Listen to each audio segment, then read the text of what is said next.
दोस्तों स्वागत आप सभी का एक नए वीडियो में। तो चैत्र नवरात्रि कब शुरू हो रही है और इस बार दुर्लभ संयोग बन रहा है। घट स्थापना की सही विधि क्या है, किस समय पर हम घट स्थापना करेंगे, कलश स्थापना का शुभ मुहूर्त क्या है, सप्तमी किस दिन पड़ेगी, अष्टमी कब होगा और रामनवमी कब मनाया जाएगा। ये तमाम ऐसी जानकारी है जिसको हर कोई जानना चाहता है और उसको सही जानकारी नहीं मिल पा रही। तो 8 या 9 अप्रैल कब नवरात्रि शुरू हो रही है, आइए जान लेते हैं और सही जानकारी जानेंगे। इस वीडियो में आप अंत तक बने रहिएगा, वीडियो को पूरा देखिएगा। हिंदू धर्म में नवरात्रि के 9 दिनों में माँ दुर्गा के 9 अलग अलग स्वरूपों की पूजा होती है, अर्चना होती है। चैत्र नवरात्रि पड़ रही है 9 अप्रैल को और इसी दिन से नए साल की शुरुआत हो जाएगी हिंदू धर्म के लोगों का। तो नवरात्रि के पहले दिन ही कलश स्थापित किया जाएगा और 9 दिन के व्रत का संकल्प भी लिया जाएगा। तो आइए दोस्तों जान लेते हैं कि चैत्र नवरात्रि का शुभ मुहूर्त क्या है, कलश स्थापना की सही विधि क्या है, किस समय हम कलश स्थापना करेंगे। देखिए जो ज्योतिषाचार्यों द्वारा जानकारी दी गई है वही हम आपके साथ शेयर कर रहे हैं। चैत्र नवरात्रि का शुभ मुहूर्त क्या है। पंचांग के अनुसार इस साल चैत्र महीने के शुक्ल पक्ष की प्रतिपदा तिथि 8 अप्रैल को रात 11:50 पर शुरू होगा। तो 8 अप्रैल को रात में 11:50 पर यह मुहूर्त लग रहा है, इसलिए हम उदया तिथि के हिसाब से 9 अप्रैल को 8:30 पर जो समाप्त होगा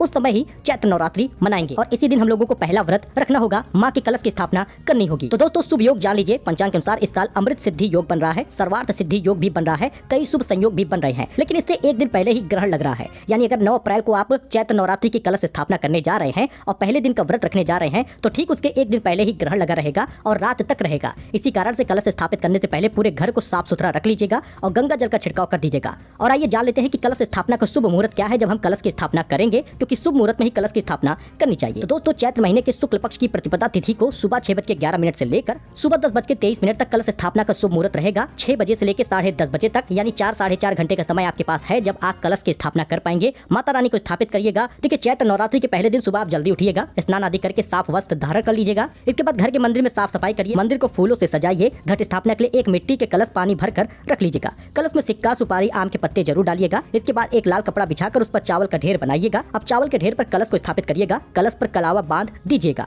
देखिए आपको बता दें तो इसके साथ ही कलश पर स्वास्तिक बनाइएगा, ये शुभ होता है। और एक मिट्टी के बर्तन में मिट्टी और जौ मिलाइएगा, इसमें थोड़ा पानी छिड़किएगा, इसे भी स्थापित करिएगा। अब मंदिर में माँ भगवती की प्रतिमा रखिएगा, सभी देवी देवताओं का आवाहन करिएगा। ध्यान रहे कि खंडित मूर्ति, खंडित फोटो वगैरह ना हो। सबसे पहले गणेश जी की पूजा करिए, सभी माँ दुर्गा समेत सभी देवी देवताओं की आरती करिए। तो ये कलश स्थापना की सही विधि है। और आपको बता दें इसी दिन आपको व्रत का संकल्प लेना है। अगर आप चाहते हैं 9 दिन का व्रत रखना तो भी संकल्प ले सकते हैं। पहले दिन और आखिरी दिन का व्रत रखना चाहते हैं तो उसका भी संकल्प लीजिएगा, व्रत को करिएगा। तो चैत्र नवरात्रि की शुरुआत 9 अप्रैल को हो रही है। और आपको बता दें सप्तमी और अष्टमी कब होगी, तो इस बात को ध्यान से देखिएगा। दरअसल आपको बता दें कि जब 9 अप्रैल को चैत्र नवरात्रि शुरू हो रही है, पहले दिन का व्रत रखा जाएगा तो उसके बाद सप्तमी और अष्टमी को लोग कन्या खिलाते हैं, सप्तमी और अष्टमी को लोग हवन करते हैं। तो आइए जानते हैं कि सप्तमी और अष्टमी कब रहेगी। आपको बता दें 15 अप्रैल को महासप्तमी रहेगी। बहुत सारे लोग इस दिन तक ही व्रत रखते हैं और अष्टमी को हवन करते हैं और कन्या खिलाते हैं। और आपको बता दें बहुत सारे लोग ऐसे भी हैं जो महानवमी को हवन करते हैं और कन्या खिलाते हैं। तो 15 अप्रैल को महासप्तमी होगी और 16 अप्रैल को महाअष्टमी होगी और उसके साथ ही 17 अप्रैल को रामनवमी या महानवमी होगी।